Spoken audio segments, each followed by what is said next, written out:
everybody, how's it going? It is a post upgrade, which means we're going to do a walkthrough of the new features of the latest upgrade. Welcome to version 20.0, and Arsene is here to greet you to the new version. Clearly, we know what the bulk of this news is going to be about. It's going to be about that new region. Well, let's just move on to the next slide already while the game is loading. It is the forest of the guardian beast,守護獣の森.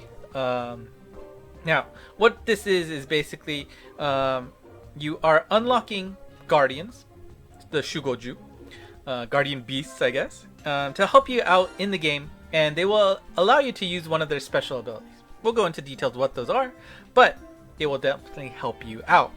What you need to do is you clear the quest at a Q-Kyoku difficulty, the extreme version. If you're the host, congrats, you have unlocked that guardian beast. Now, of course, that's not it. You gotta level them up. And to level them up, you're gonna play those levels over and over and over again to get these affinity shards, the Kizuna no Kakera. And once you collect these, you can start feeding them to that guardian beast, and then you get some better abilities out of that. Now, who are these guardian beasts? Well, first, let's show you how you get there first, right? So go to the normal and Ikse tab on the left, hit the守護獣no Mori there, and you can see the current 3 guardians that are available. Now, they have said that they will be adding more later, so don't worry about it. So let's see if you wanted to play Vivian here. You can see that there's 2 difficulties. Oh, sorry, let me go over each one. We got King Crutch on the left, obviously from the anime, Vivian in the middle, and we've got Wyvern on the right side. Now, you can see that they obviously have colors associated, but they don't have any elements technically associated with them, so it really doesn't matter. You can see that when you click on a quest that they have 2 difficulties, Q-Kyoku Extreme and Chozetsu Impossible. Each of them has this number on the right side, the 200. That's the total number of affinity shards that you can earn for that level. So that means you can get up to 200 drops for the easier extreme difficulty and 200 for the harder Chozetsu impossible difficulty. However, let me tell you right now that it takes 500 shards to max out a particular guardian's level. So really the question is, well, you're gonna have to evaluate, is it more worth it to maybe feed one over the other, or do you just want to balance them out, and then maybe when the next one comes you'll have to decide whether to, or are you gonna only do one, stockpile the rest of those shards until the next guardian comes and see if that's ability is much better and more worth it than these ones? I don't know, actually. We can talk about it a little bit later once we know what these abilities are, but it is something you're gonna have to think about, which is very interesting. Now, how does this work? Well, now the important thing, I know I said it, after the announcements, like they weren't very specific, so maybe it's like this whole adventure in here. No, the forest is just simply to get them, so you can use these on any quest. So for example, if we wanted to go to Shin Galahad and bring on a helper. Now, I've only unlocked one so far, but when you set your party, you can go in here, click that open frame, and then select your helper. It'll show you, okay, so this team will have Vivian here, and she will give you 7.5% healing. And there's the requirements there on the bottom. And you can see once you've set that she will be peeking out there on top, ready to join your team, which is pretty awesome. Now, I've already done a quick run with Vivian, so let me pull up that video real quick and let's see this in action. Right, so you can see that my Lorelei party has set Vivian there, and you can see that I've met her requirement, which is in her case to kill 2 monsters in the same turn 3 times in total. So you can see that gauge went up to 1 out of 3 to say I got that. It went up to 2 out of 3 since I did it one more time. And then I'm going to be able to do it this turn since, well, I'm running a party that can just annihilate everybody. Right, so there's my 3rd clear. and you'll see the gauge go up, filling up, and you can see the OK. Alright, and so what's next is how do you use it? And so you saw me just tapping that over and over again. But basically, you use it like a strike shot.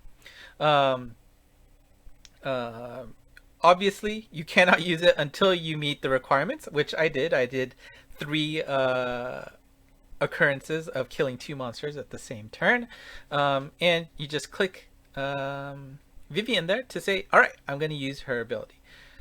Now, here's an important thing to keep in mind. You cannot use a guardian skill and your strike shot at the same time. It's one or the other. All right, so you got to pick which one you want. Now, I know I've seen this asked, I don't know why, but is this going to use my strike shot? Obviously, no. It is not going to use your strike shot. It is a different entity, so you're fine with that. However, you are going to have to choose one or the other. It's important to note you cannot pick both. All right? And let's see, what was on the next slide? Oh, there we go. Okay, so if you happen to be co-oping the quest, the important thing here is that only the host's guardian is going to be available for use. So it's not each person has their own guardian at their disposal, right? It's only the hosts that can be used. But anybody that you are co-oping with can opt to use your guardian and activate it on their turn.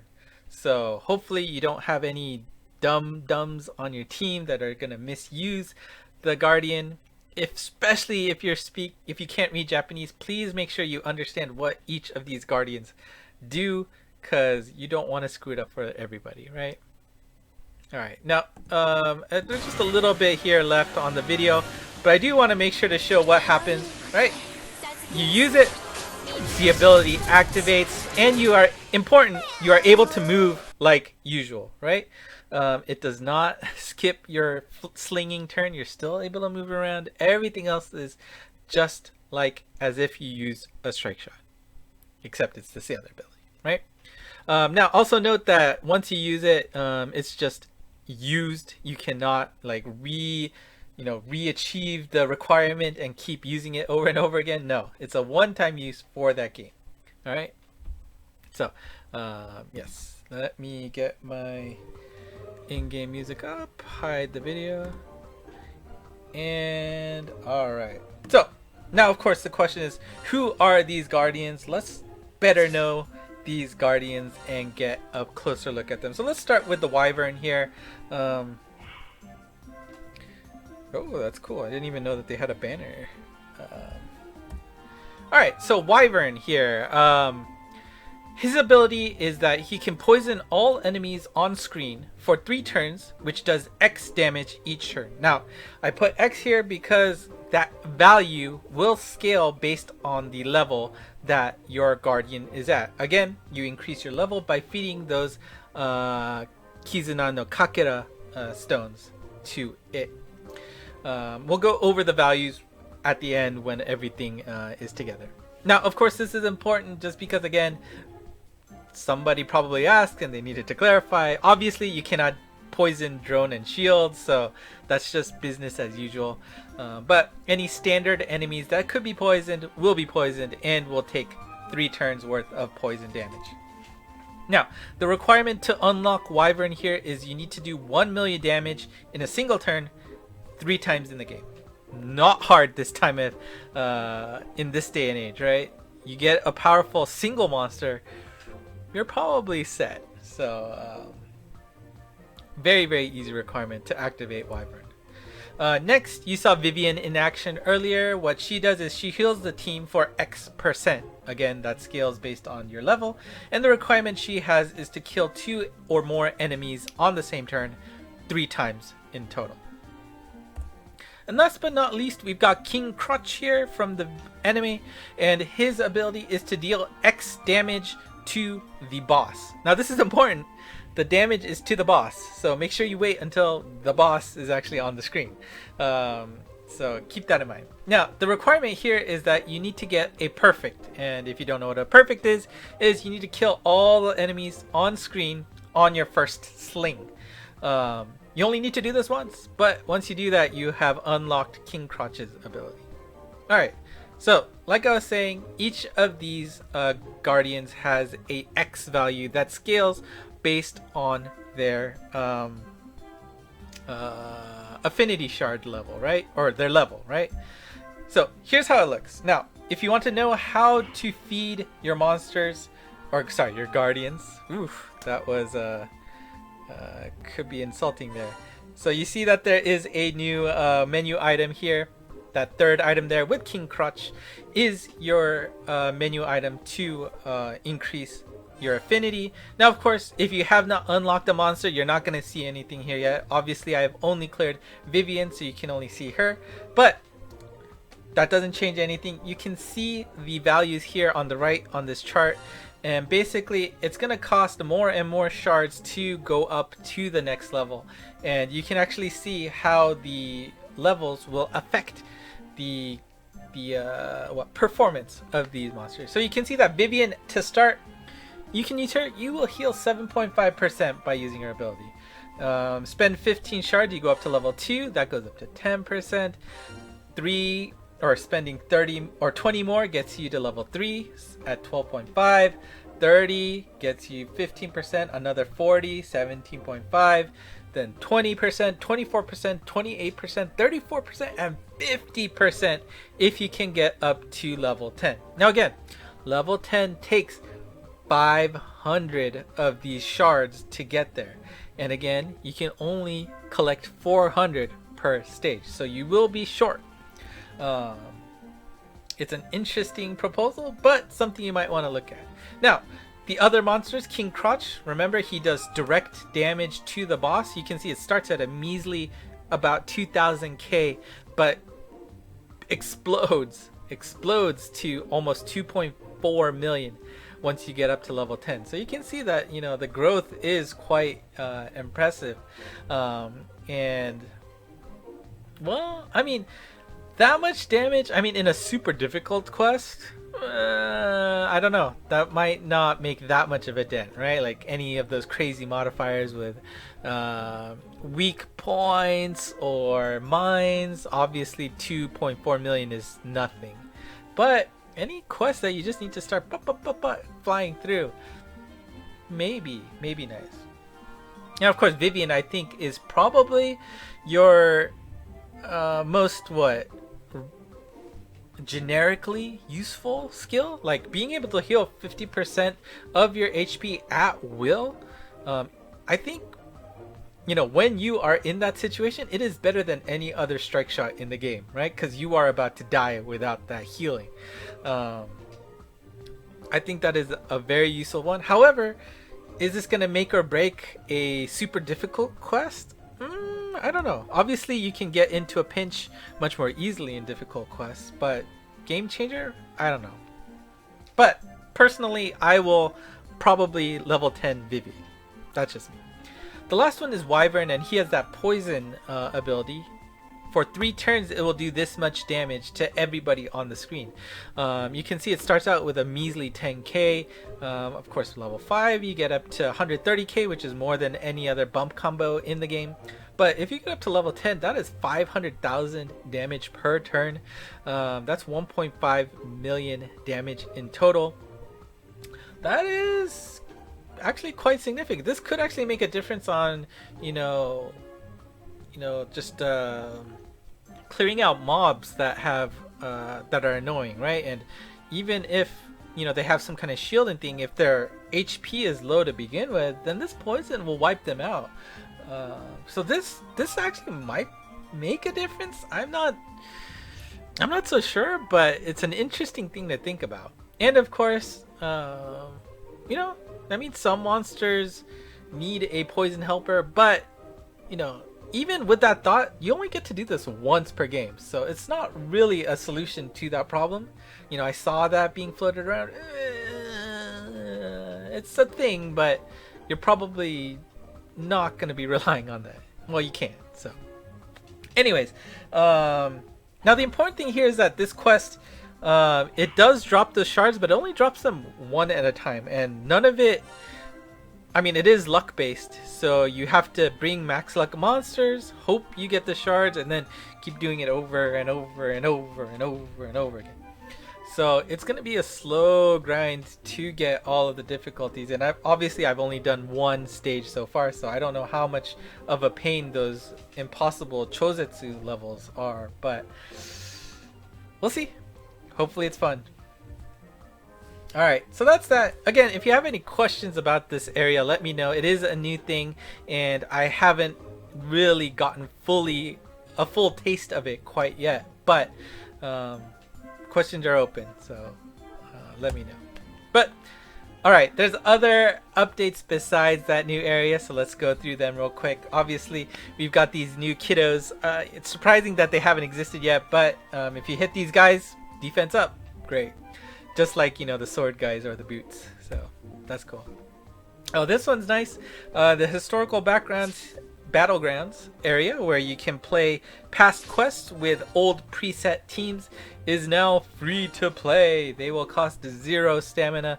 I tried it once, obviously, but I don't think I've done any other ones afterwards because I thought it was ridiculous that it cost 60 stamina. And I honestly thought eventually that they would either heavily discount it or get rid of the stamina count, and so they did. So now it's actually giving me some motivation to try it out. Maybe, you know, maybe a live stream in the future to just play around with it or something. I don't know. But no stamina. I like. No 6 stars anymore. So if you're gonna play a quest that requires a monster that are 5 stars or less, the game will automatically hide any 6-star monsters, which is thankful, because before they would show them grayed out and they would just be in the way and hard to find. Very annoying. But let's see, let's go to the library, right? If you go to the library, and then where is the 5? There we go. So let's just pick one at random.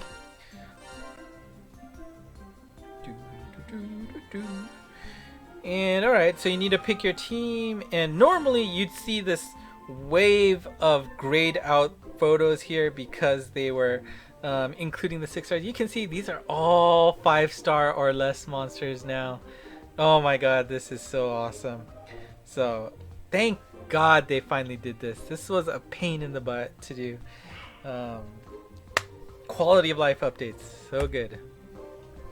Number 5, there's 2 sets of scroll updates that came with this version upgrade.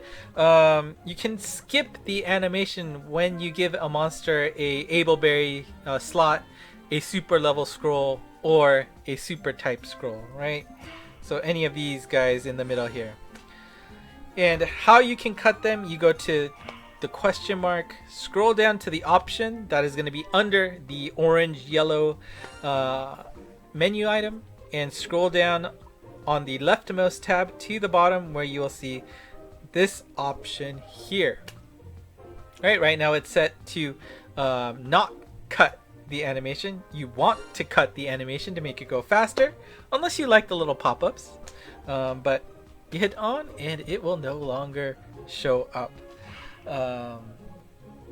And well, let's actually do it right now. So who can I give a super scroll to? Who I got recently?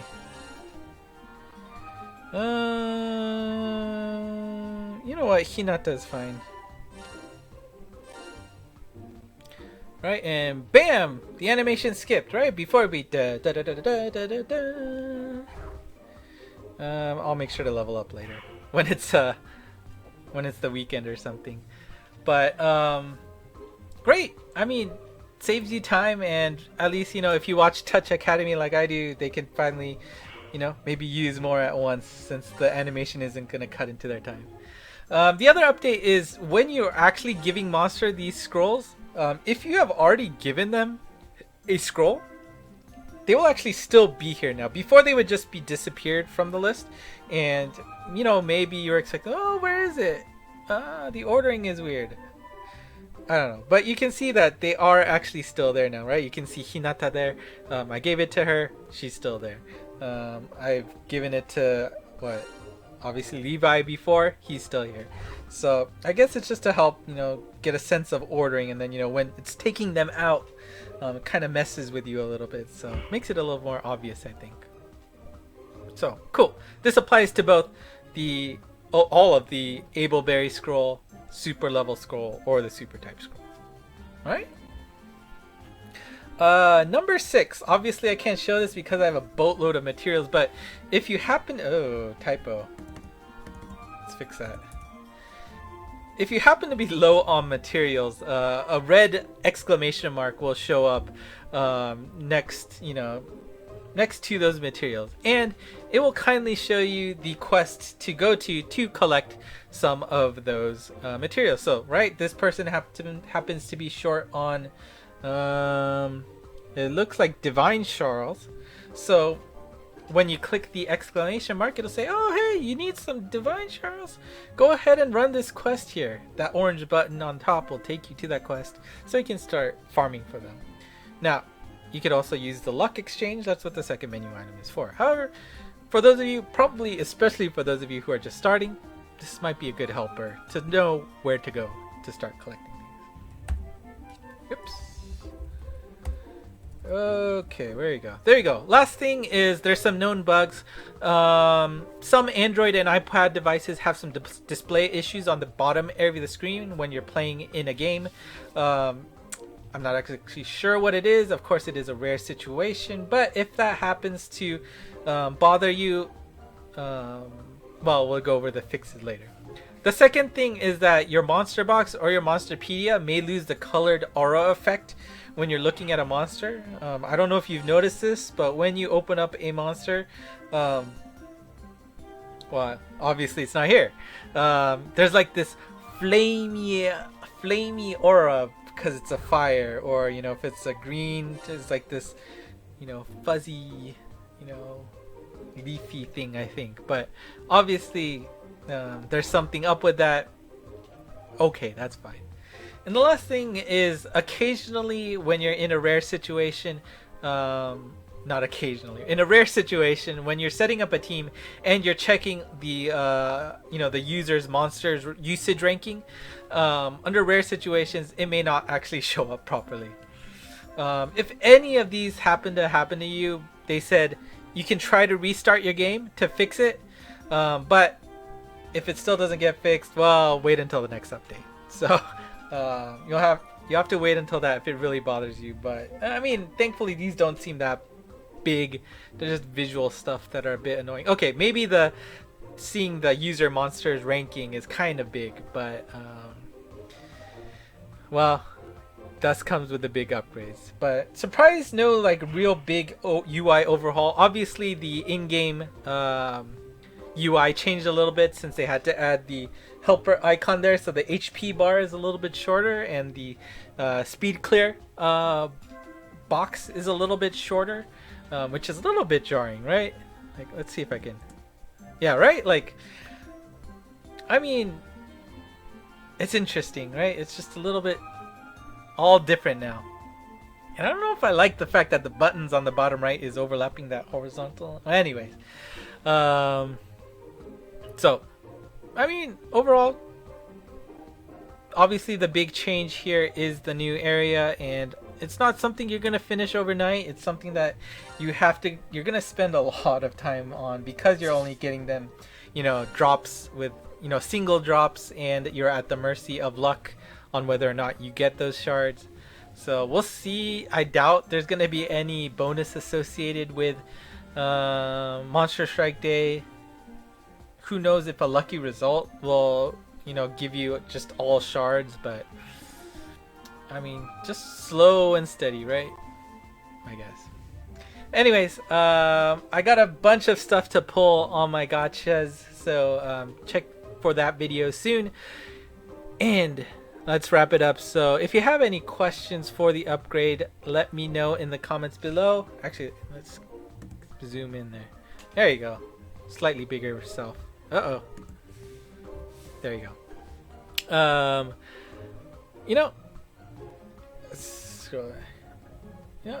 Comments are there for you to ask questions. Hopefully it was clear enough as to what you need to do, but Yeah, there you go. This is a good slide to end on. But yeah, I think it should be interesting content. We've of course got the new collab world trigger, right, coming up. So once the current event ends, we'll be able to take that on. We'll have to see what the details of some of those Gacha Monsters quests will be in the next Monster Strike news. So if you want to follow that, make sure you hit subscribe, like, and follow the ENG Mons Twitter account. Otherwise, consider joining the Discord channel to talk with other folks. Anyways, thank you so much for watching, and until next time, bye bye. I don't know where my mouse is. Bye bye.